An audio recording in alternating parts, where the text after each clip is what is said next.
Good day everyone, we are the Group 9 and the topic that we will be discussing in this video is the policing system in China. So first, let me introduce the group members. We have Kayang na Emilia, yours truly, Donwan Erica, and Lomboy Carla. So ano nga bang nilalaman ng video na ito? So we have here the table of contents. First, name of the police organization, structure of the police organization, implementation of the policing system, strength of police organization, requirements, recruitment and training process, police ranks and their salary, and lastly, their retirement age. So let's start with the name of the police organization. The main police organization in China is called the Ministry of Public Security, or MPS.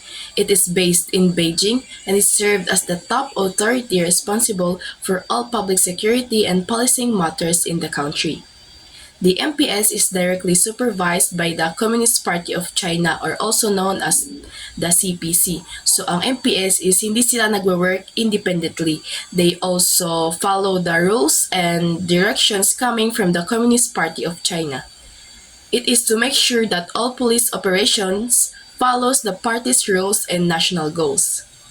So, lahat ng mga police sa China ay tinatawag nilang People's Police. Kabilang na dito yung mga officers that handles public order, traffic, criminal investigations, and other duties.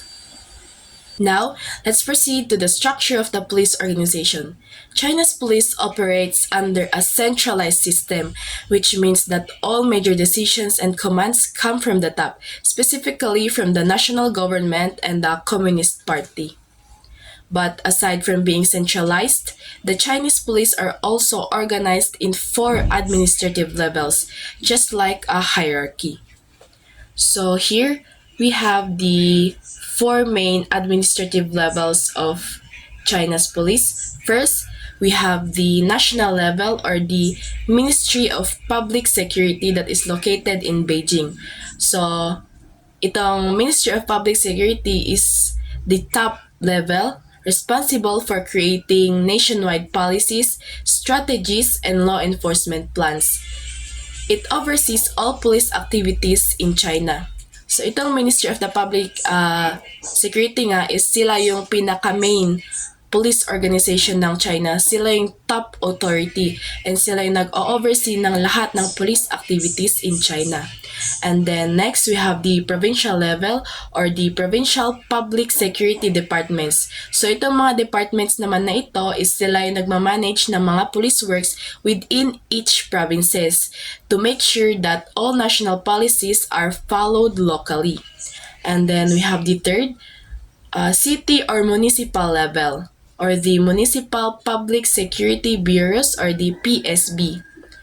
At the city level, these bureaus handle public safety, traffic management, and crime investigation in urban areas.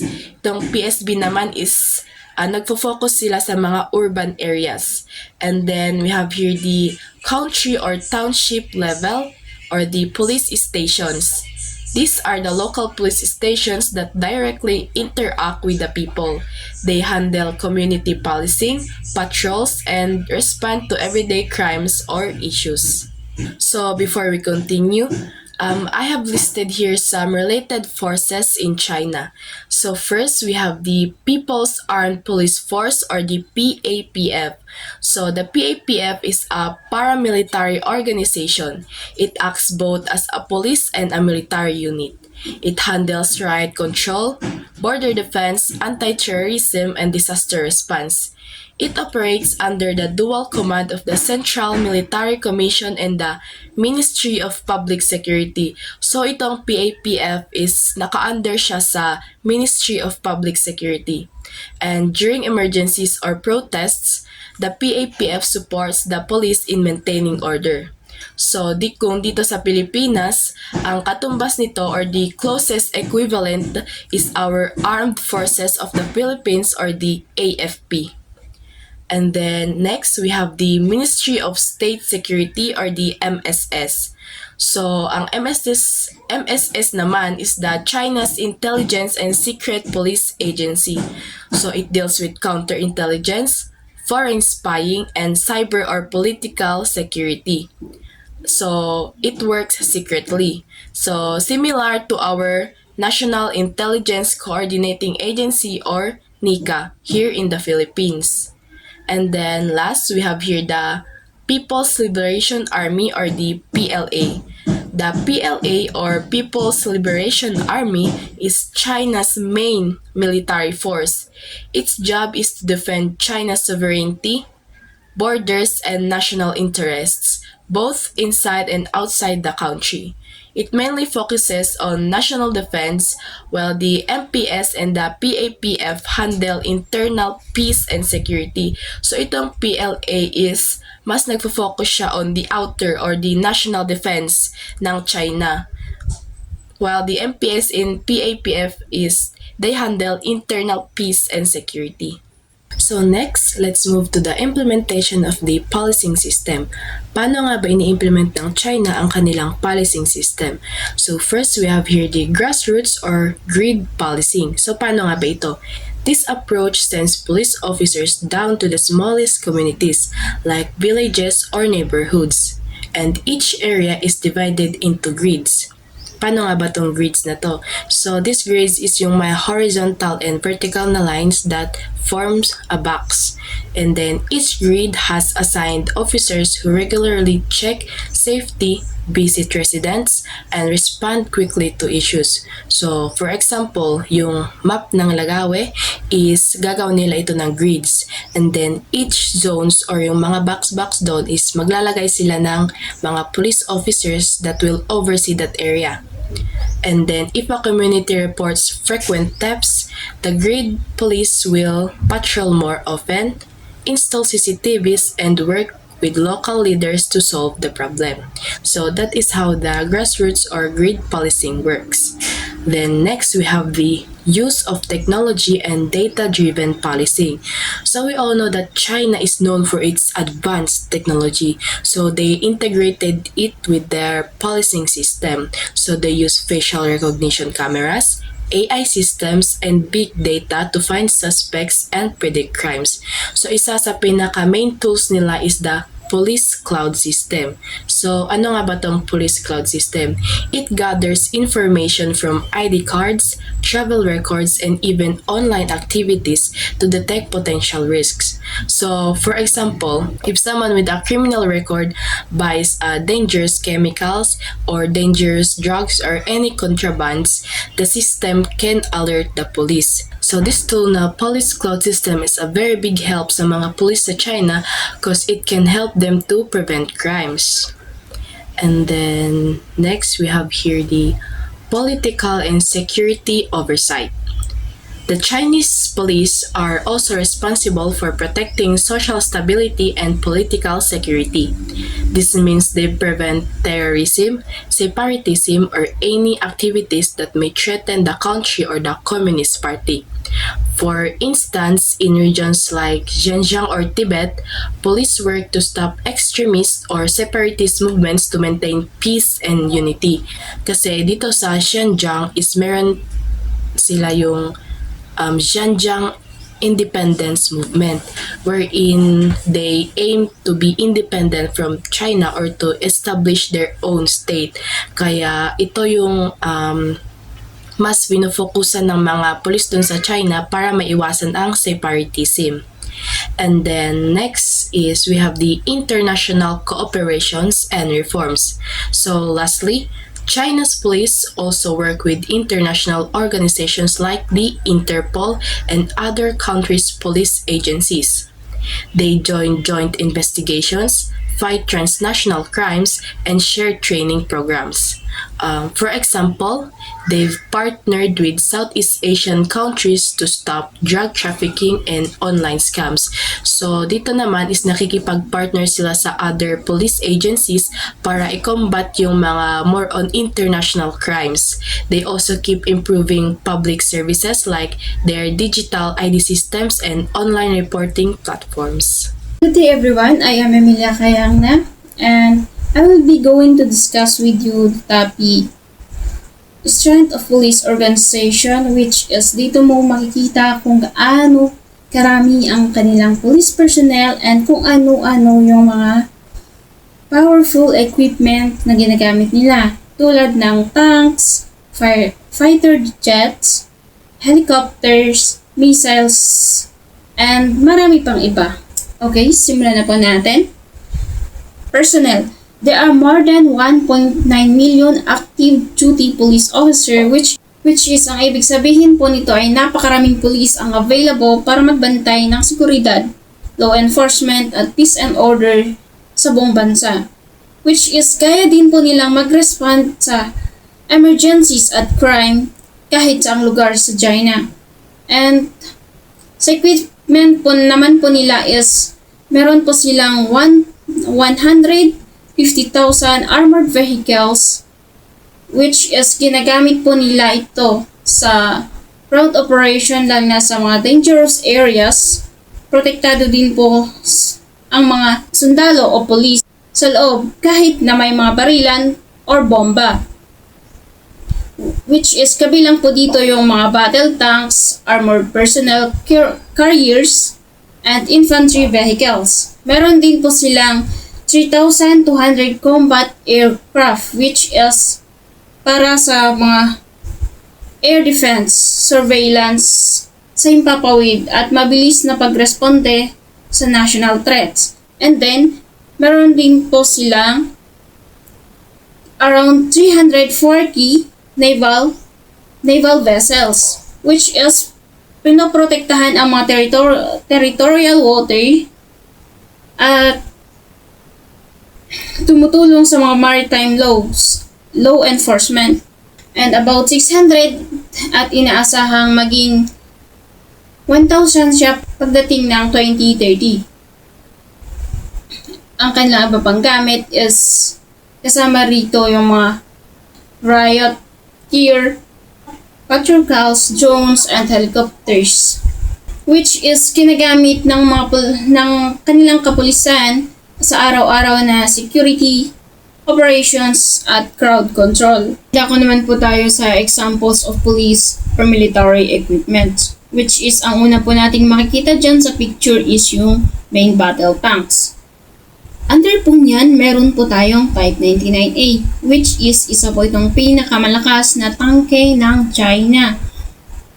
Meron po itong heavy armor, and then ginagamit po ito bilang pang frontline battles at pang heavy ground warfares.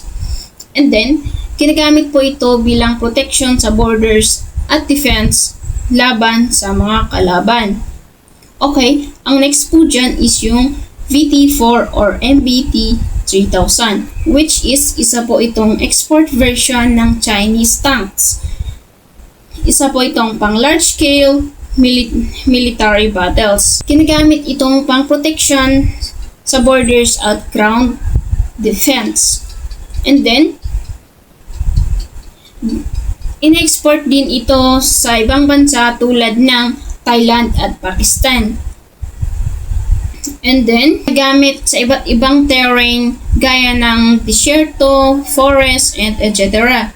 Dito pinapakita ang technology power ng China sa ibang nations. Next is the combat aircraft, which is meron po silang Chengdu J-20 or Mighty Dragon, which is isa po itong most advanced stealth fighter jet.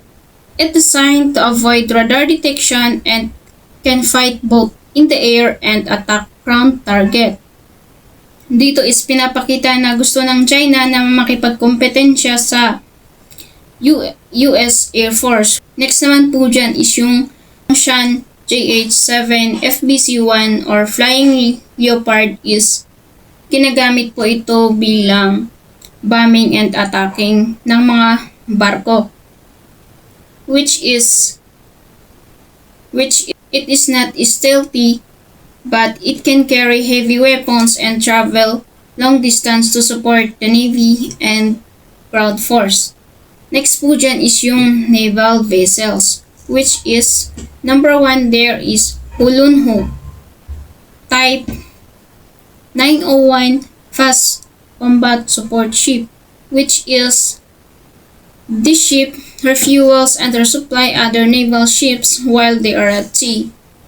It is very important because it helps Navy travels farther and stay on longer mission, which is sila po yung nagbibigay ng mga pagkain, amo, habang nasa dagat po. Next naman po dyan is yung CNS Nagjang 101 Type 05 Large Destroyer, which is, it is one of the China largest and most powerful warships. It carries many missiles and can protect aircraft carrier and or live naval vessels.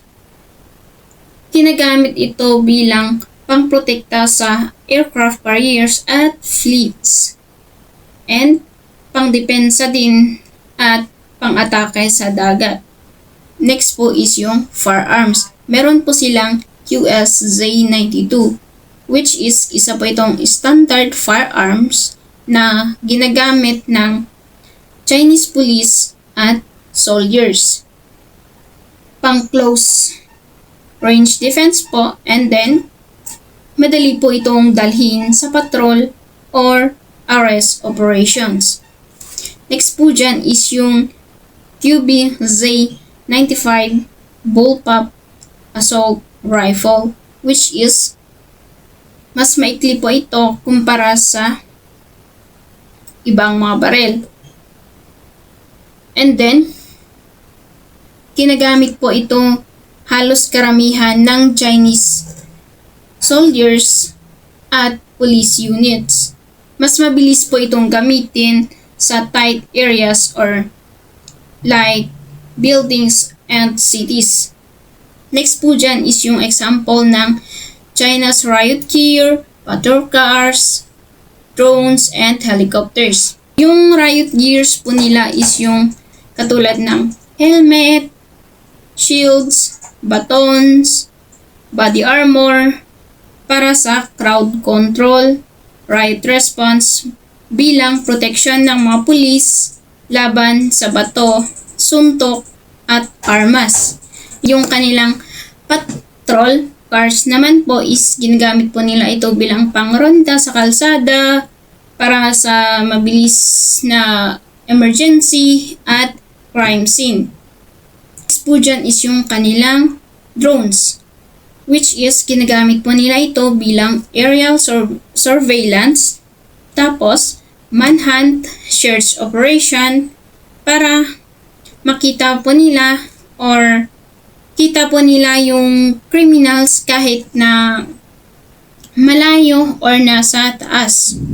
Next po dyan is yung helicopters, which is ginagamit po ito bilang pang search and rescue, traffic monitoring, tapos sa quick deployment para sa mas mabilis or para mas mabilis makarating sa hard to reach location. Ang ibig sabihin lang naman ng lahat ng to is ipinapakita ng kanilang personnel at advanced equipment na malakas at handa ang mga police organization ng China sa anumang banta mula sa crowd control hanggang sa national defense. Kakunman po tayo sa requirements. Una, dapat isa kang Chinese citizen. Tapos, sunod naman is at least 18 years old and hindi dapat over 30 years old.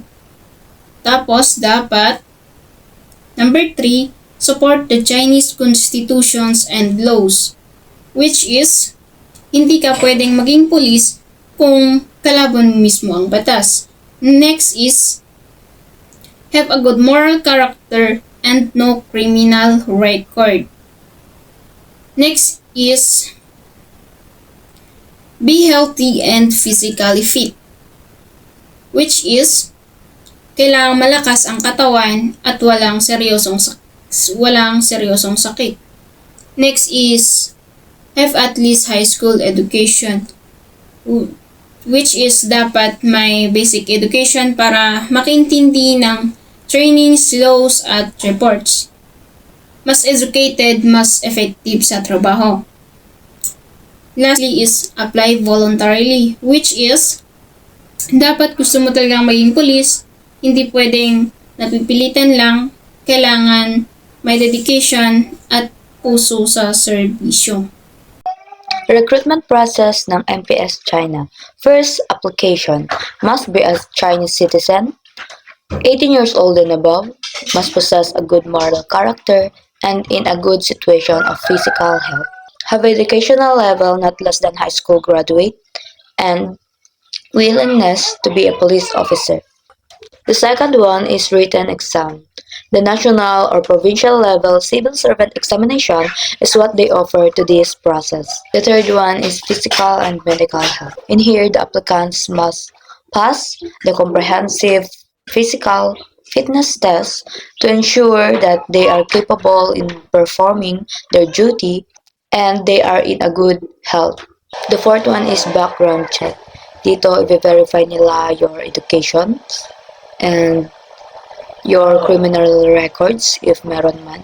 At kung meron man, ay hindi ka na makakaproceed sa next na process. Dun sa educational level is that iti-check nila kung tama ba talaga na nakagraduate ka ng high school or kung ano man yung mga pinas mo na requirements, i-verify nila yon para makasigurado na tama talaga yung mga sinadmit mo. The fifth one is interview. Dito ay kikilalanin ka nila habang ikay ka nilang ini-interview. Titignan nila yung mga attitude mo, yung character mo, your way of speaking, and kung talagang suitable ka ba talaga sa pinapasok mo na trabaho. The sixth one is academic training. The applicants must serve or must complete the required training at a police academy, like the Chinese People's University of Police Officers. The last one is graduation and appointment. The training process includes learn laws and police procedures.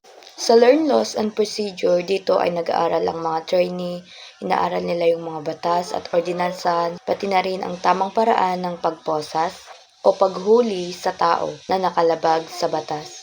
Matututunan din nila kung paano mag-imbestiga at maghawak ng ebidensya. Ang pangalawa ay physical training.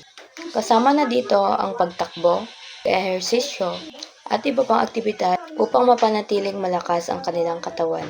Ang pangatlo ay firearms at safety trainings. Dito ay matututunan nila kung paano ang tamang paghawak ng baril at kung paano ito gamitin ng tama. Sunod naman ang discipline and ethic lessons. Dito ay tinuturoan sila kung paano maging madisiplina, tinuturoan sila ng magagandang asal, at tinuturoan sila kung paano magdesisyon ng naaayon sa batas. At ang huli naman ay ang practical exercise. Dito ay isasanay nila ang sarili nila sa aktual na aktibidad, gaya ng paglutas ng krimen, traffic, at pagsugpo sa kaguluhan. MPS rank consists of 13. The lowest rank is Constable 2nd class, followed by Constable 1st class, Superintendent 3rd class, Superintendent 2nd class, Superintendent 1st class, Supervisor 3rd class, Supervisor 2nd class, Supervisor 1st class, Commissioner 3rd class, Commissioner 2nd class, Commissioner 1st class, Deputy Commissioner General, and the highest rank is Commissioner General. Sa kanilang salary naman, there is no specific details about it, but the average monthly salary ng mga police officers doon ay 18,000 yuan per month and 216,000 yuan per year. Sa major city nila like Guangzhou, their police officers there earned 20,100 yuan per month and 241,000 yuan per year on average. For police constable, they earned 12,600 yuan to 36,300 yuan per month, average of 23,900 yuan per month. The retirement age of police officers in China follows the National Civil Service Rule. Male police officers retires at the age of 60 years old, but will gradually increase to 63 years old by 2035. For female police officers, they will retire at the age of 55 years old, but at some field officers, they retire at the age of 50 years old. It will increase to 55 to 58 years old by 2035. And that's for their retirement age, because there is no separate retirement age law specifically for police force.